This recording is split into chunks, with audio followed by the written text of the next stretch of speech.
শেষ রথযাত্রা। তো আমার গোপুসোনাকে এখন আমি জিলিপি খাইয়ে নেব।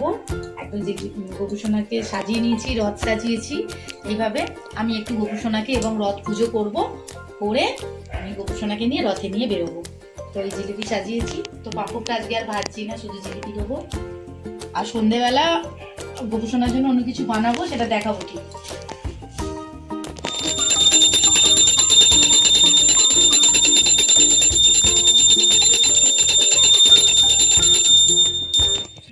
ভিডিওটা ছাড়বো রথের, সকাল থেকে যা যা করেছি সব নিয়ে ছাড়বো, ঠিক আছে?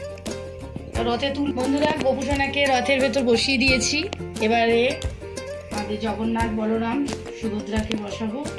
আমার যেহেতু বিগ্রহ নেই, এরকম একটা ফটো আছে, এই ফটোটাই আমি বসিয়ে দিচ্ছি।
কেক বানিয়েছি, বা ছানা পোড়া বলা যায়, যে যেরকমভাবে বলবে, কেকও বলা যায়, কেকের মতন করেই করেছি।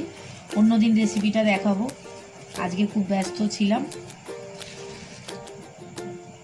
জানি না কেমন লাগবে ভগবানের। আমার যে গোপুসোনা জগন্নাথ দেব একদম রেডি হয়ে বসে আছে। সন্ধেবেলা তো রথে চেপেছিল, এখন রাত্রে ভোগ নিবেদন করব। তো এখানে বাটার পেপার দিলে ভালো হতো, তো বাটার পেপার আমার কাছে ছিল না, এবং কলা পাতা দেওয়া যেত, কলা পাতাও আমি রেডি করতে পারিনি, সন্ধে হয়ে গেছিলো।